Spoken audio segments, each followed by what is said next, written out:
ओ मेरे भाई।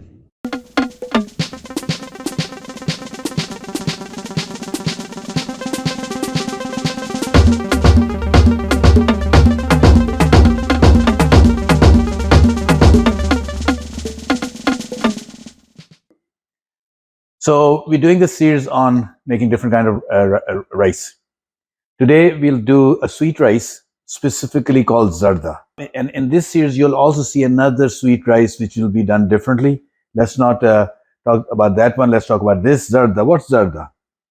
Zarda is a sweet rice which comes from Pakistan and northern region up, coming all the way from Afghanistan and higher. Something which makes it unique. So let's go towards the ingredient first. So what I have over here are three different kind of almonds, slivered, then I have sliced, and then since I had it around the house, another sliced version with the skin on top, chips of coconut. I've got two different kind of raisins, the golden and the black ones. Now these things are optional. Whatever you have, use that. It does not make too much of difference. Since I had two different kind of raisins, I pulled both. Typically, when my mother used to cook it, she'll always use the golden ones. And even with the almonds, one kind is fine. Preference, if you have preference towards dried and chipped coconut, you can do that. The thing which is important for this, and this is saffron. To use saffron in food, one thing one should understand, saffron has to be put in water for it to start working. If you throw saffron straight in your food, you would not get the color and you would not get the flavor. So to do it right, before you start cooking, take a little bit of water, put saffron in it, and it will start giving its color and the flavors will start happening. Then the other ingredients I have are cardamom, the green kind, and cloves, oil, sugar, yogurt, and rice. I have my water boiling. What I'll do is, this is my mother's habit, and she would be smiling because she has left us at me. She always had cloves and cardamom in the same container. I just do it because she used to. There's no reason to do it that way. I'll take some cloves. Water is boiling already. I started before we start filming. I would say this is 8 to 10. The water is boiling. I've got 2 cups of rice over here, basmati rice again. I did not wash it. And in a case like this, you don't need to, because it's about to go in this water. Whatever will boil, the water will be chucked out. Now, do realize or do understand, the amount of water does not make a difference. You can have as much, don't have too little. Because really what we're doing is, and as I pour this in, we want 2 good boils. 2 good boils. Once those 2 good boils happen, I'll dump it in a strainer, rinse it with cold water, and then we'll go further with this recipe. So the rice has already boiled, washed, and again, as I was showing you the consistency, it's not totally cooked, but it breaks easily. If you cook it too much, it won't work. One thing which we should have started earlier, we didn't, but not an issue. We still have time. When you put sugar, you don't pour sugar, and some people do it, and I've seen that happening, and it could be done. The easier way is to get roughly a cup of water and dissolve your sugar in it. How much sugar? That depends on you. This is a serving size spoon, 2 and 3. I would say this will be half a cup, roughly speaking. And for some people, it might not be sweet enough. My habit is a bit different. The other thing is, again, these things are optional. If you have liquid colors sitting around in the house, edible kind, you can add those, and I'll show you how to make this dish look more colorful than if you just use saffron, because saffron will give it some kind of a color, but with these other colors, we'll be able to give them multiple colors. The pot is sitting on a medium heat. I'll add some oil, not too much, just to cover the bottom. Generally speaking, in traditional recipes, they use ghee. You can use butter also. My preference is always oil. Something as I grew up, I got used to. We will use cardamom. I've already broken apart 4 parts over here. The fifth one, all you do is pull and take the seeds out. This is going straight in the oil. And this was the reason that I did some of them upfront, because they become a bit challenging. What I'll wait for, that I can have the first smell of that. They have started, some bubbles are happening, but this could be because the pot was not totally dry. So this could be the water also. So I don't think it's the cardamom yet. I'll wait for the smell. And as it gets there, the first thing I'll do is all the raisins will go in there. This should be good.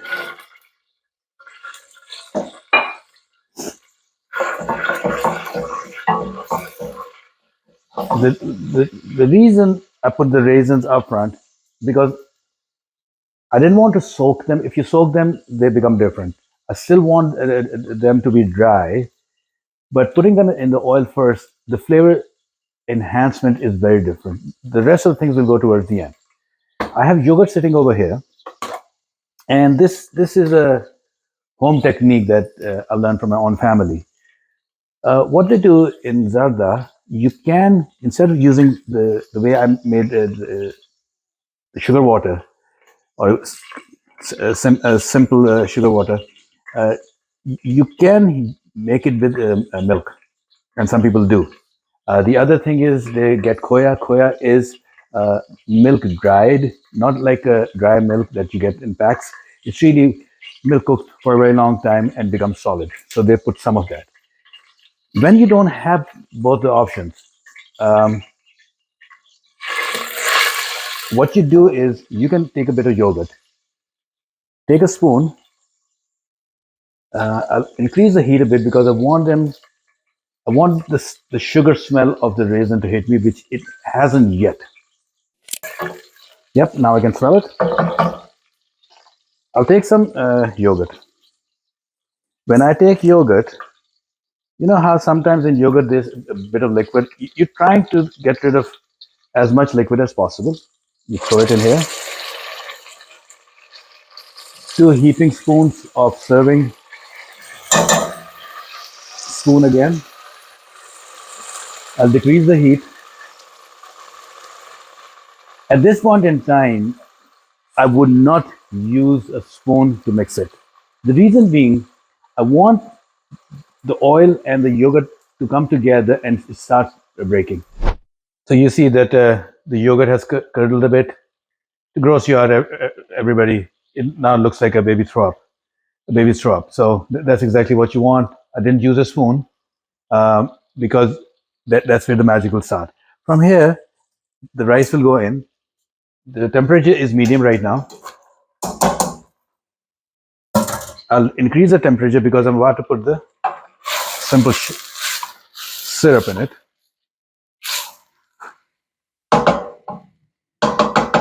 Now, as we put the simple syrup, remember one thing.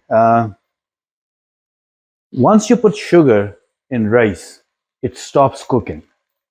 So the cooking part has to happen, or not the cooking part, the softening part has to happen before the sugar goes. So I won't use the word fry, but I'll let it cook a bit in whatever the liquid was in the rice, and let's check actually, and whatever the yogurt was.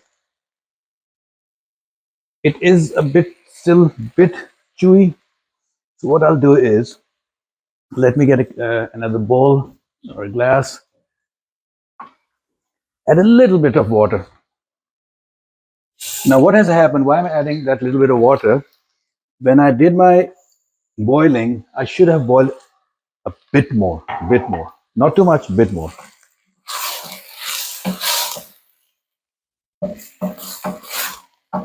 Now things are coming together. Just a minute or so. I'll add the simple syrup, mix it everywhere.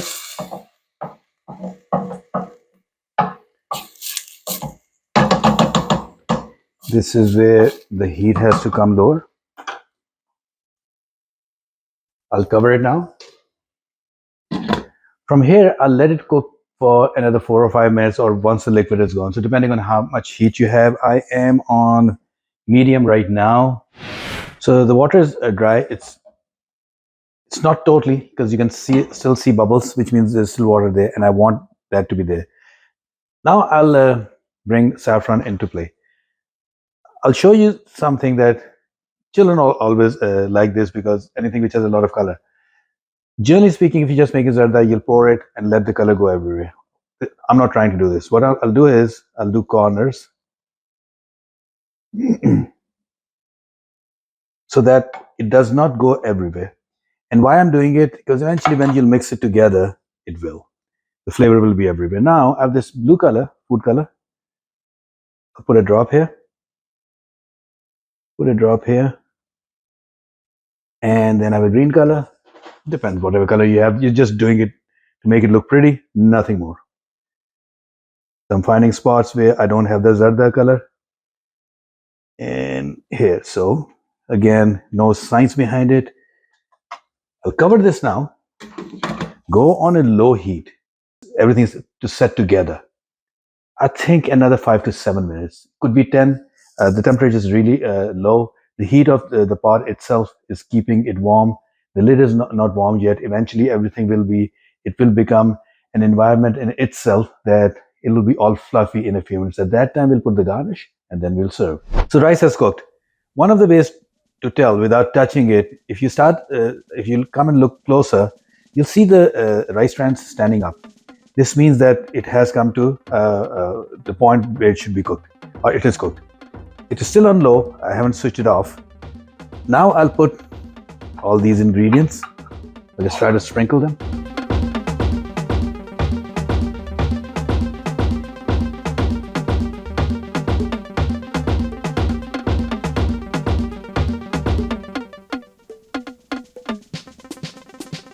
Now I'll switch the heat off.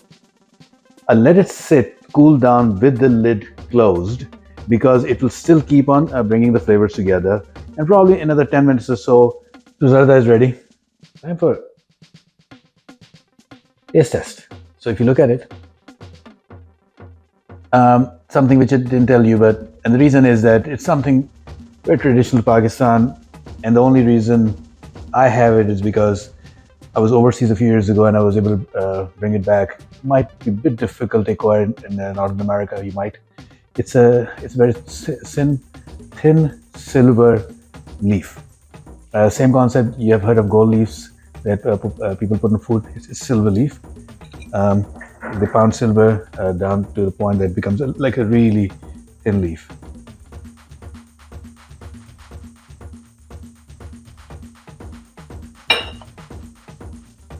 Everything is fine. I think the sugar is not enough even for me. So whatever I did, in 2 cups of rice, a decent half cup to a 3/4 cup would be enough. I think I did not go as high. That said, because of the raisins, they have their flavor, so they hit. Rice in itself is excellent. The yogurt did something. I can smell both coconut and saffron. So that was our zarda. Hope you enjoyed it. Hope you can make it yourself. Comment in the section below. Like our video. And we'll see each other again. Thank you.